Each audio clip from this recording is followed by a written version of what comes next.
तुला राशि वालों, उन्नति और प्रसिद्धि के पथ पर चलते रहना है, आगे बढ़ते रहना है। जी हाँ, आने वाला सप्ताह यानी कि 13 जुलाई से लेकर 19 जुलाई तक का आप लोगों के लिए खासा अच्छा जो है परिवर्तन लेके आ रहा है और ये शुभ समाचारों से पूरी तरह से लबालब है।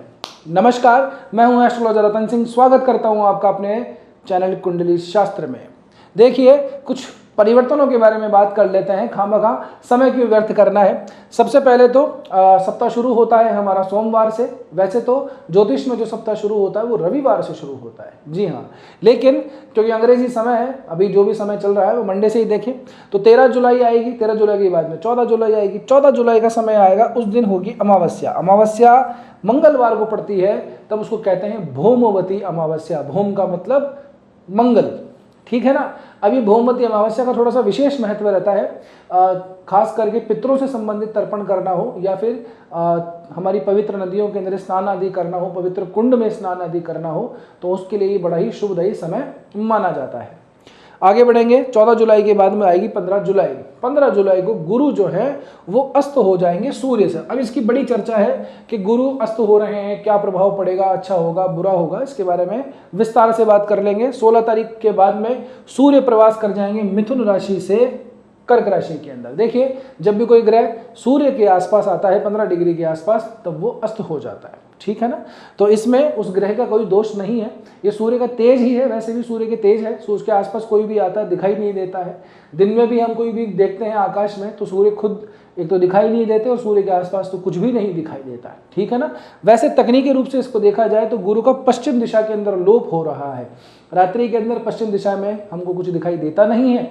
गुरु का जो प्रवास होगा पश्चिम दिशा के अंदर होगा, इसलिए कह रहे हैं तकनीकी रूप से कि गुरु का पश्चिम दिशा में लोप होगा, ठीक है। अब आप लोगों के लिए कर्म भाव के अंदर उच्च अवस्था के अंदर है, केंद्र के अंदर बैठे हैं, बड़ी टकाटक व्यवस्था चल रही है। अब ऐसा कोई ग्रह अस्त हो जाए तो भैया चिंता तो होती ही है, ठीक है ना। लेकिन चिंता मत कीजिए, किसी दूसरे ग्रह ने यानी कि सूर्य ने कमान संभाल रखी है।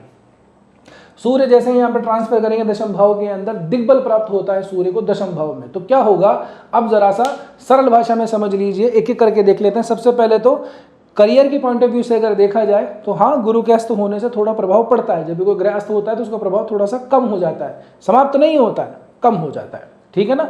अब यहाँ से जैसे ही गुरु अस्त होंगे तो एक आध दिन की ही ये व्यवस्था रहेगी कि आपको थोड़ा सा ऐसा लगेगा कि यार काम हमारे थोड़े से बन नहीं रहे हैं। किसी काम के लिए अप्रोच किया था अपने कोलीग्स को, अपने सीनियर्स को, काम बने नहीं है। किसी क्लाइंट के पास में गए थे, अभी तक कोई रेस्पॉन्स नहीं आया है। या फिर ऐसा भी लग सकता है आप लोगों को कुछ नया सोच रहे हो, कुछ नए क्लाइंट के पास में जाने वाले हो, कोई पुरानी कोई चीज़ हो कि आज वो कंप्लीट होने वाली और वो हुई नहीं। इस तरह की व्यवस्थाएं हो सकती हैं। लेकिन जैसे ही ये होगा उसके जस्ट एक दिन बाद में यानी कि 16 जुलाई के दिन सूर्य का जैसे ही यहाँ पे प्रवास होगा, आप लोगों की चिंताएं समाप्त हो जाएंगी। एक तो सूर्य आप लोगों के लिए लाभेश बनते हैं, फिर दशम भाव के अंदर सूर्य जो है स्वयं दिग्बल प्राप्त करते हैं। तो एक तो ये जो खास करके अच्छी खासी पोस्ट के ऊपर है, किसी टीम को लीड करते हैं या एटलीस्ट 4-5 लोगों के भी ग्रुप को अगर लीड करते हैं, टीम लीडर है किसी भी कंपनी के अंदर, सीनियर ब्यूरोक्रेट्स हैं, मैनेजर हैं, पॉलिटिशियंस हैं, है ना, ऐसे लोगों के लिए ये बहुत बढ़िया समय है। आप लोगों को अच्छी खासी रेस्पॉन्सिबिलिटी काम के अंदर जरूर से मिलेगी। अथॉरिटी को एंजॉय करने का बहुत अच्छा खासा समय है। आपके ऑर्डर जो दिए हुए हैं वो भी आगे फॉलो होंगे, और ना सिर्फ फॉलो होंगे बल्कि सक्सेसफुली फॉलो होंगे, ठीक है ना। अब यहाँ से देखोगे ना तो आप लोगों को सूर्य के गोचर से जस्ट 3 दिन का जो समय है यानी कि 13 जुलाई से लेकर के और 16 जुलाई के बीच में यहाँ पे सूर्य भी जबरदस्त परिवर्तन कर रहे हैं। ये पुनर्वसु नक्षत्र के तीसरे चरण के अंदर आएंगे और यहीं से सूर्य जो है वर्गोत्तमी हो जाएंगे।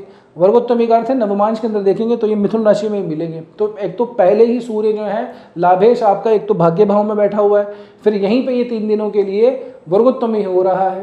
तो इसका मतलब ये हुआ कि आपको इन 3 दिनों के अंदर by luck, by approach, by jack और बाय चैट कुछ ना कुछ आप लोगों का काम कहीं पे भी अटक रहा हो तो वो पूरी तरह से कामयाब होने की पूरी संभावना है।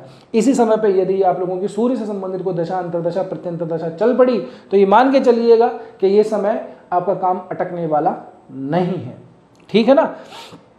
अच्छा, एक और बात, आपका कोई भी प्रमोशन है, सीनियर से, बॉस से, मैनेजर से कुछ बात करनी है तो कर लीजिए। दोस्त हैं आपके, कोई बड़े भाई हैं या जिनको आप बड़े भाई के तुल्य समझते हैं, उनसे कोई सहयोग आपको लोगों को चाहिए था तो वो भी आप आगे प्रयास कर सकते हैं, आप लोगों को पूरी तरह से सहयोग मिल जाएगा, ठीक है।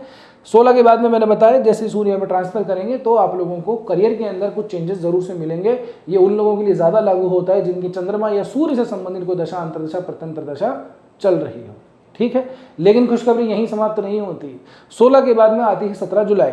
अब 17 जुलाई को आपके लग्नेश जो कि शुक्र हैं अभी लाभ भाव में चल रहे हैं, बड़ी बढ़िया बात है।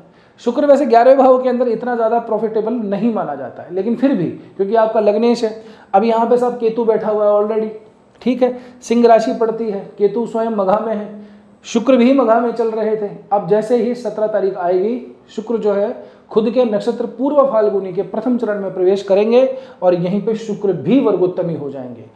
लग्नेश या राशिश जाकर के 11वें भाव में वर्गोत्तमी हो रहा है, तो यहाँ से भी आपका जो काम है पूरी तरह से सक्सेसफुली होता हुआ दिखाई देता है। यानी कि आपके जो भी नेटवर्किंग वाले हैं, जो भी आपके सीनियर बॉस, मैनेजर, जहाँ से भी आपको काम बनता है अपने से बड़ों पे, तो वहाँ से आप लोगों का काम पूरी तरह से बनता हुआ दिखाई देता है। अब यहीं पे वही बात है, अगर इस ग्रह से संबंधित कोई भी दशा, अंतर्दशा, प्रत्यंतर दशा चल पड़ी है या बीच में छोटी सी भी कोई भुक्ति लग रही है, तो भी आप लोगों के लिए बड़ा अच्छा और बड़ा ही शुभ संयोग आ रहा है। यानी कि पूरे सप्ताह के अंदर बैक टू बैक मैंने आपको सारी की सारी खुशखबरियां दे दी। अब इसमें एक चीज़ है, चंद्रमा को देख लो एक बार फटाफट से। चंद्रमा सोमवार मंगलवार के दिन रहेंगे, बुध सूर्य चंद्रमा का मिलन होगा, अमावस्या का समय रहेगा। पहले चतुर्दशी आएगी 13 को, 14 तारीख को अमावस्या, भूमवती अमावस्या। चंद्रमा स्वयं आपका दशमेश बनता है, दशमेश जाकर के लाभ में बैठा है तो ठीक ही है। लेकिन क्योंकि यहाँ पे देखा जाए तो चंद्रमा एक तरीके से अस्त या ग्रहण वाली अवस्था के अंदर है, तो अमावस्या के चंद्रमा को इतना ज़्यादा अच्छा बैठ रहा हम काउंट करते नहीं है। लेकिन फिर भी बाकी ग्रहों की पोजीशन के हिसाब से चीज़ें ठीक हैं। आगे बढ़ेंगे, चंद्रमा गुरु से मिल जाएंगे 15 जुलाई को। अब गुरु चंद्रमा का मिलन केंद्र में हो जाए तो गज केसरी योग बनाता है, ठीक है ना।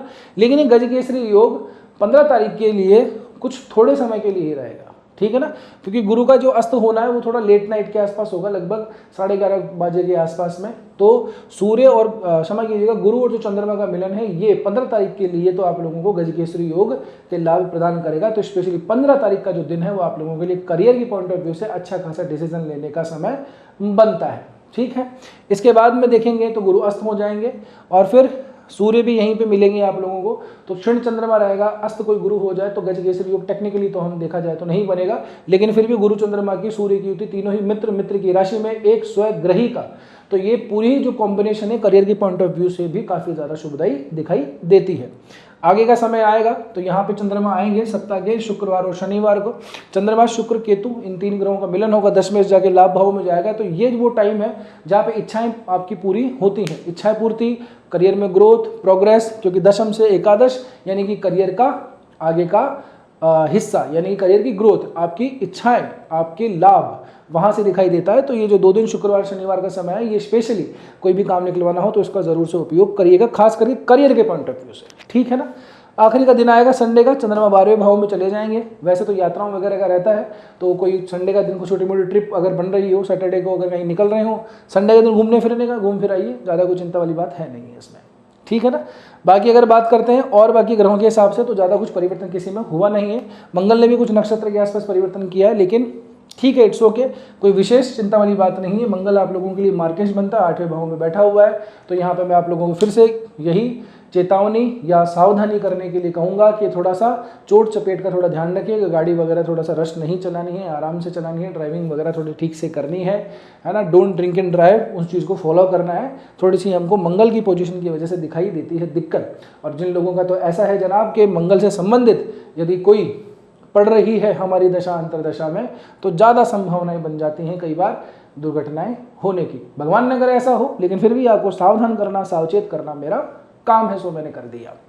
अब देखिए, राहु, शनि, केतु, इनमें कोई खास विशेष परिवर्तन हुआ नहीं है, तो ठीक है। हाँ, यहाँ से अगर मैं कहूँ कि ज्ञान भाव में शुक्र का वर्गोत्तमी होना दृष्टि तो डालता ही है, तो उस मामले में ठीक है। और ये स्पेशली रोमांस वाले मामले के अंदर ज़्यादा सा ठीक है। तो जिन लोगों के जीवन में थोड़ी सी तनाव ज़्यादा चल रहे हैं, मिसअंडरस्टैंडिंग हो रखी है, तो वो शुक्र के वर्गोत्तमी यानी 17 जुलाई, 18 जुलाई और 19 जुलाई, ये जो 3 दिन है, यहाँ पर थोड़ी सी बातचीत को आगे बढ़ाइएगा, रोमांस थोड़ा सा जीवन में बढ़ सकता है, ठीक। अब रही बात आपके भाग्येश के यानी कि बुध की वक्री होने की, तो वक्री चल रहे हैं, अभी तो रहेंगे इस सप्ताह, अगले सप्ताह के आधे सप्ताह तक ये अस्त भी रहेंगे और जो वक्री हैं वो भी रहेंगे। इसके बाद में चीज़ें बदल जाएंगी। भाग्यवश थोड़ा सा सपोर्ट हमको कम मिलता हुआ दिखाई देता है, क्योंकि जब ग्रह वक्री हो जाता है तो अपने प्रभावों को थोड़ा सा डिले कर देता है। अब यहाँ तक पहुँचे हो तो उम्मीद कर रहा हूँ कि वीडियो ठीक ही लगा होगा। वीडियो ठीक लगा है तो आपने लाइक भी कर दिया होगा। देखिए इंडिविजुअली आपकी जो पत्रिका है उसके अंदर लग्न क्या बनता है, कौन से ग्रह कहाँ बैठे हुए हैं, आपको कौन सा उपाय करना चाहिए, जीवन में किस तरह की परेशानी है, ये इंडिविजुअली आपकी पत्रिका देखने के बाद ही पता लगाया जा सकता है। बाकी आप लोगों से वही मेरी प्रार्थना है, वही रिक्वेस्ट है, जितना हो सके वीडियो को हाइप दे दीजिए और नए हो तो कृपया करके चैनल को सब्सक्राइब जरूर से कर लीजिए। बस आज की वीडियो में इतना ही, मिलते हैं अगले वीडियो में। तब तक के लिए स्वस्थ रहिए, मस्त रहिए, अपना और अपनों का ध्यान रखिए। जय श्री कृष्णा, जय श्री राम, हर हर महादेव, जय गौरी शंकर।